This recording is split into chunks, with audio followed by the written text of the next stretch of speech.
the three most important skills would be critical thinking and communication as one set of skills, because they kind of go together. I think the ability to work well with others, which comes on the back of a very deep sense of awareness about your own ability to be able to do that and constantly improve on that. And finally, I think, as I was saying earlier, a very strong commitment to leaving the world a better place and a commitment to public service.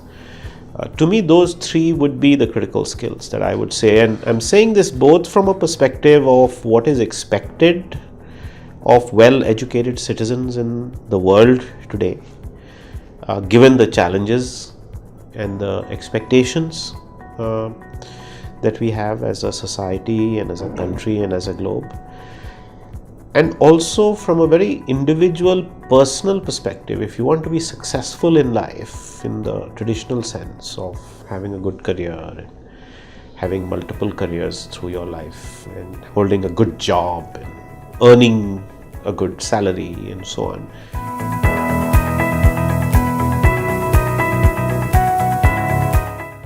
unfortunately, if you look at education in India, I think we are educating for the past rather than for the future. And I think we have very set ways of evaluating students, of teaching them, of making them learn. Our numbers have made it much more of an assembly line.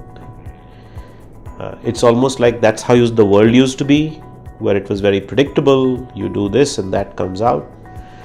And once we figured out do this, that happens, then you sort of make a mass model of it and you do more and more, and that's how the world and our education system was designed. I think we've made a complete switch over to a world where that model doesn't work anymore, right?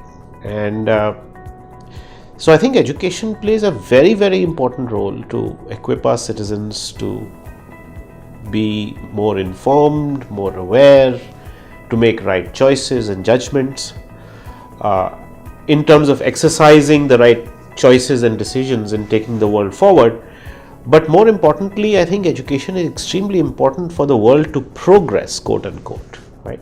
Whether it is on the human dimension, whether it is on the scientific dimension, whether it is in the dimension of new discoveries and new ideas that will be able to sustain us as a humanity. New energy sources, for example, is a big source of concern, and this is not going to happen organically. I think you've got to be able to teach people, and you've got to be able to educate them and give them the skills so that they can go out and sort of make it all better, discover new things, to innovate.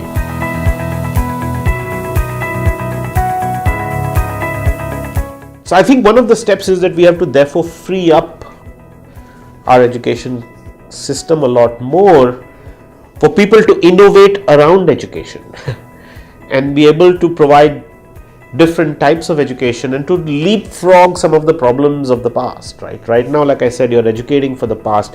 You're trying to drive this by looking in the rearview mirror and say, oh, these are the problems I had, let me correct them. Rather than saying, this is what it's going to look like in the future, and I have the opportunity to leapfrog. To use a crude analogy, if you look at what happened to telecom in this country, we hardly had telephones in this country. And now everybody has a telephone, and they have the best telephones, and they have smartphones, and they have, ubiquitous 4G service. This has happened in a period of about 15 years. And in telecoms, India basically said, hey, this is what the world is going to look like, so forget solving for the landline problem and building landlines for every villager. We'll just give everybody cell phones, right? So the question is, can you similarly make a bold move to say, education in the future is going to look like this? And I'm willing to take the step to say, I have the luxury, I have so many people to educate, that I have the luxury of creating institutions that are institutions of the future rather than rebuilding institutions that look like the institutions of the past. And within them, there are lots of things. Some of the ideas we talked about. I think experiential learning, which is what the MUNs do is a very important aspect of it. Now, this is not part of any curriculum, but you suddenly see, every application, almost every application we get for Ashoka University talks about the student having done some form of MUN. It's almost like it's becoming part of the curriculum and syllabus.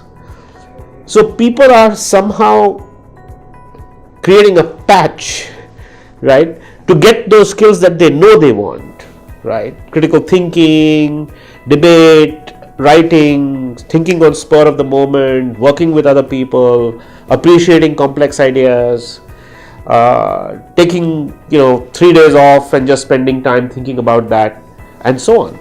So I think we have to bring in more experiential learning into the classroom. We have to bring in more practitioners into the classroom. I think our approach that education should be done by academics alone in those years when you are in a formal education system, I think we have to challenge that.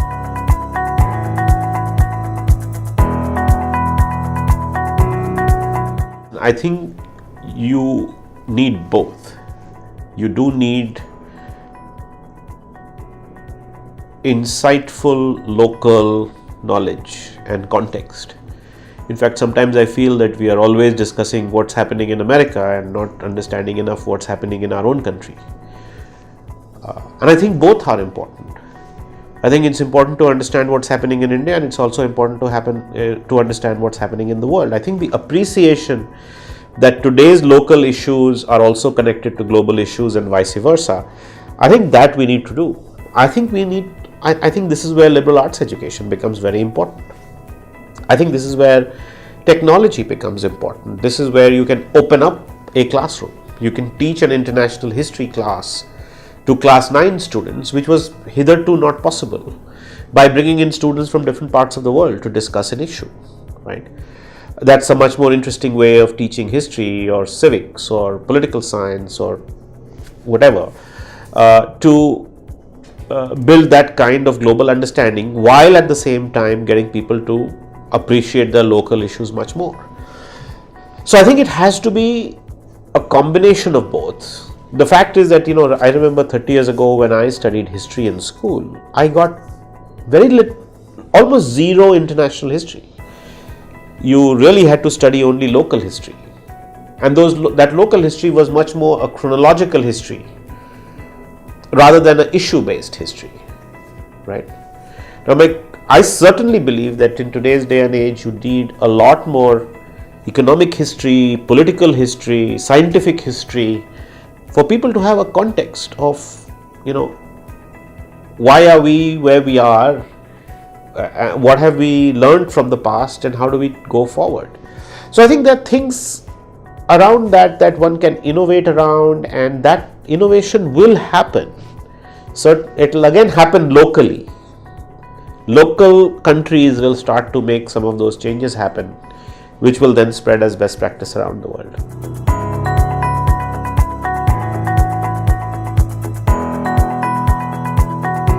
I think the first thing I would say, and I think I said that out there too, is that everybody tells this to you, that you should follow your passion, you follow your interest, you should not give up on your dreams. And I do think that it's important to keep that in mind.